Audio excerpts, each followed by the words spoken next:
Now, Peter is going to tell the first story in our relay, which comes from India. Great title, The Boy Who Wanted a Drum. Thank you. Thank you, Janice. Right, good morning, everybody. Good morning. Oh, that was a bit low. Good morning, everybody. Good morning. Superb. Do you like stories, yes? Yes. Good. Well, you're in the right place this morning, because this story starts off with a little boy. And this little boy lived with his mom in India, and they only had a little bit of land, a little patch like this. Now, if you had that little bit of land, what would you grow in there that would feed you and your mom? Any ideas? Stick your hands up. Yes, please. Turnips. Oh, fantastic. Great answer. Turnips, brilliant. What else? Carrots. Yeah, you can't go wrong with carrots. Nice one. Anybody else? What about you, young man?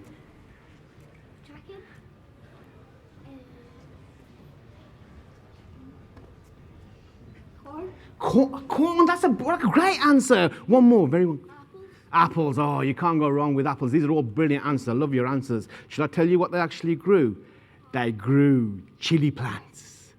Because on one chili plant, as you may or may not know, you can get hundreds and hundreds of chilies. So on that little patch of land, they had thousands of chilies. When those chilies were ripe, they would get the chunni, the mother's headscarf, lay it out in the sun, pick those chilies, and let them dry. When they were completely dried, you know what they'd do?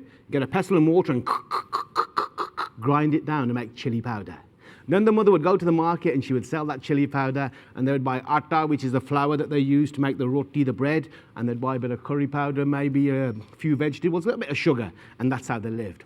Now one day the mother's off to market, and without even thinking about it, she said, Puttar, main bazaar nu chal liya. Is there anything that you want? And straight away, you know what the boy said? He said, Mother, I'd love to have a drum. And she went, hi Ram, why did I say that? We can't afford a drum. But there's an old Punjabi expression that goes a bit like this.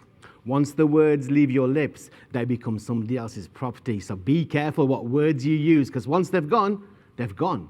So the mother went to the market, she sold a chili powder, and she bought some atta, she bought a few ingredients, a bit of sugar. What happened to the money in her pocket, do you think? Gone. So she's walking back with heavy bags, but an even heavier heart, because if you promise your children something, you don't want to let them down, do you? And as she's going through the forest, like a few nights ago, there'd been some really heavy winds, and some branches had come down on the ground, and there was this sort of branch with a twig on it that was twisted and gnarled. It looked really, really interesting.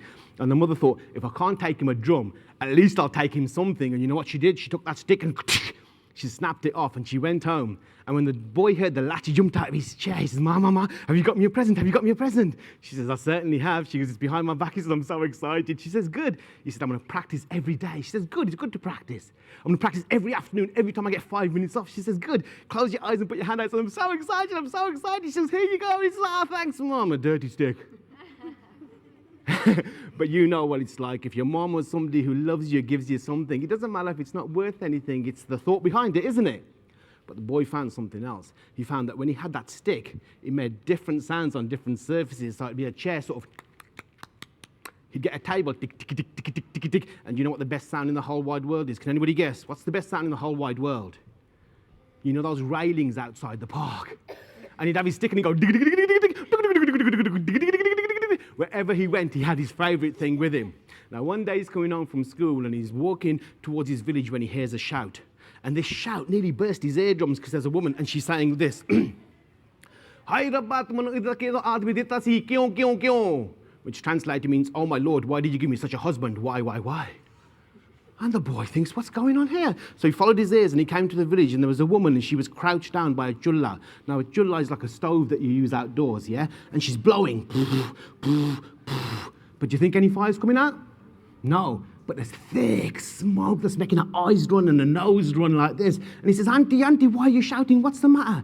She says, why am I shouting? My husband was supposed to get some dry firewood so I can make some roti for the children. Has he done so? I don't know where he's gone. And he says, Auntie, that's not a problem here. Use my stick to light your fire. He said, I can't use your stick. That's your favourite thing. Whenever we see you there driving us nuts with your dig.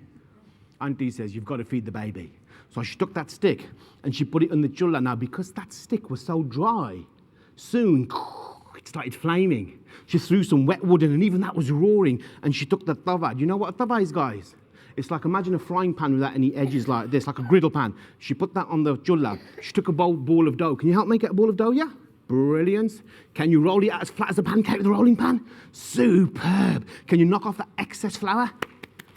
And 1, 2, 3. Let's put it on the chullah. 1, 2, 3. Fantastic. Now the first roti rose up, and the other side, she put that on. That rose up. When it was cooked, she took some butter and she smeared it across that roti. She folded it once, folded it twice, and said, "Thank you for helping me." And the boy put it in his pocket, and it was all warm and gooey. Now, he hadn't walked very far, and he's walking along when he hears another sound. If you thought that lady was loud, that was nothing compared to this baby, because this baby was like, "Ah, ah, ah." And the boy goes, "Oh, auntie, what's the matter?" And the mom's like, "Put the naro, don't cry, don't cry." He said, "Why is your baby crying?" She said, "My husband was supposed to get some flour to make some roti. Has he done so?" "No, and the baby's hungry." And the boy said, "That's not a problem." He took out the roti, says, "Give this to your baby," unfolded it, and the steam was rising off it. The butter was glimmering on the surface. She said, "But that's your lunch." He says, "My mother will make me another one. Your baby's hungry, give it to your baby." She goes, "Are you sure?" "Of course." So she took that roti, and it was glistening and hot, and the baby was, "Ah," and she pulled off a piece, "Ah," and she put it in his mouth. "Ah." Now, he only had one tooth, so it took a while. But when he finished that roti, his belly went, "Boom." And she said, "I'm not a rich woman, I haven't got a lot of things, but thanks so much for being kind." And have you ever seen those clay pots that women carry water on their heads? You ever seen those, yeah? Well, she had one of those, and it was all battered and dirty, but it was her way of saying thank you. So the boy had that pot, and he put it under his arm. Now, because they're so hollow, they make a great sound like a dunk, dunk, dunk. So he's walking with his drum, his pot, dunk, dunk, dunk, dunk, dunk, dunk, and he comes to where the river bends. When he gets to where that river bends, he sees a guy. Now let me describe this guy to you, because his hair was all messed up, his clothes were torn, he had scratches on his face, and he's saying, "Barney, Barney, give me water." And the boy went, "Whoa, wait there a second." And he took his pot, and he went to the river, dipped it in that water, placed it by the guy's feet, and stepped away. Pretty sharpish, I can tell you. Now the first handfuls, he drank, and then he washed himself and combed his hair through, and a few moments later, he looked completely altered. And when he'd gathered his breath, he said to the boy, "Thank you. Thanks for showing kindness to me. All day people have been saying to me, 'You got no shame.' A grown man begging." He says, "But I'm not a beggar. I'm a trader. I sell cloth. And this morning I was here in these parts on my horse when 3 men robbed me. They stole all my money, all my samples, and my horse ran away in the commotion. But thanks for showing kindness to me." And as he and the old merchant were talking, ever so nervously there from the trees, who do you think reappeared to find its master but the horse? He went up with his big head, put it next to the trader, and went. And as he stroked his head, he took the reins of that horse, and he said to the boy, "For helping me, you can have my horse." The boy said, "Uncle," he says, "I can't have your horse." He says, "You use that for your business." "I'm getting out of this business. It's way too dangerous." Now, the boy sat on the horse. Have any of you, can you put your hands up if you've ever sat on a horse before? Quite a few. That's brilliant. Quite a few of you. Well, the boy had never sat on a horse before. It was an adult horse, so the saddle was here. So can you imagine when he sat in it, his head felt like it was in the clouds. Now, can I ask you another question? If you had a horse like that, would you show your mates? Would you? Yeah. Of course you would. And that's exactly what he did, because his mates were there playing marbles, and he went past me. He felt proud, as you would. But now he had transport, he could travel further afield. So he went to a village about 10 miles away.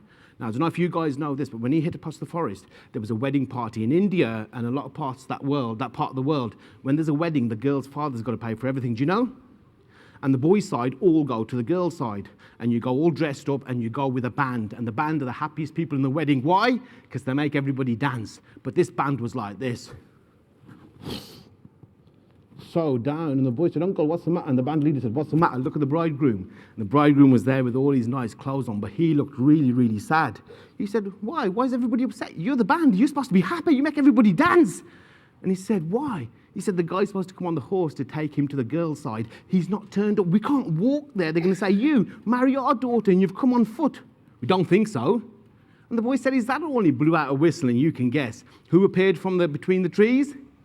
The horse, of course. And the bridegroom jumped up like this, and he sat on the horse. He had his big red turban. He had a sera, which is like a foil. Now, back in the days, in the old days, when you used to get married, you never used to see each other until you got to the Gurdwara, the temple. And the guy would lift up the sera like this, ding, and the girl would either go, "Oh, he's beautiful," or she'd go, "Oh dear, put it back down again." But that's another story for another time. And he sat there with his brocade suit and his ceremonial sword, and all the way to the girl's house, he felt like a king. And they danced all the way to the girl's house. And for 3 days, oh my goodness me, what a party they had. They had so much food, they danced, they had a great time. But after the wedding, the poor girl's father had to pay everybody. He had a big bundle of money that got smaller and smaller, because first he paid the people who bought the tents. Can I give you that? That was for the tents. Those tents were beautifully decorated. That's for the people who bought the food. Those samosa and those pakora were wow, wow, wow, wow, wow. And there you go. That's for the musicians. And the band leader paid all his musicians. And finally he came to the young boy and he said, boy, he said, without your horse, our reputation would have been mud. Without your horse, our reputation would have been nothing. And if a man doesn't have his reputation, he doesn't have anything. Here's your share. And the boy looked at him and he said, well, it's like this, uncle. He says, I don't really want the money. And he looked at him and he says, you don't want the money? What kind of Punjabi boy are you? He said, no, but for 3 days I had my eyes on something. Can I ask for that, please? And the band leader said, of course you can. And what do you reckon he asked for, guys? Of course he did. He asked for the drum. So he says, yes, that's a small price to pay. And he gave the drum to the boy. And the boy put it over his shoulders. Now remember, he'd never played a drum in his life. All he'd played was his stick. So he was just used to his dig, dig, dig, dig, dig, dig, dig. But now he had a long journey home, so he had time to practice, like he said he told his mother he would. So first he tried to get used to the skins.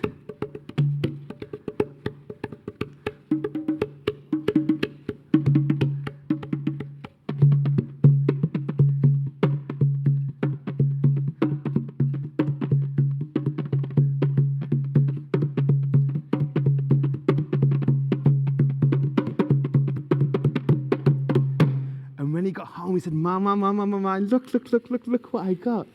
He said, because that dirty old stick you gave me. He says, I got the thing I always wanted. And he told her the story that I've just told you guys. And at the end of the story, she said, nah, but that it wasn't because of the dirty old stick. It was because of the kindness you showed to people along the way. And as long as you keep on doing that, son, I promise your life will be good. And that's exactly what the boy did. And for the rest of his days, he and his mother, they lived happily ever after. Thank you. Oh, wow. Wasn't that fantastic?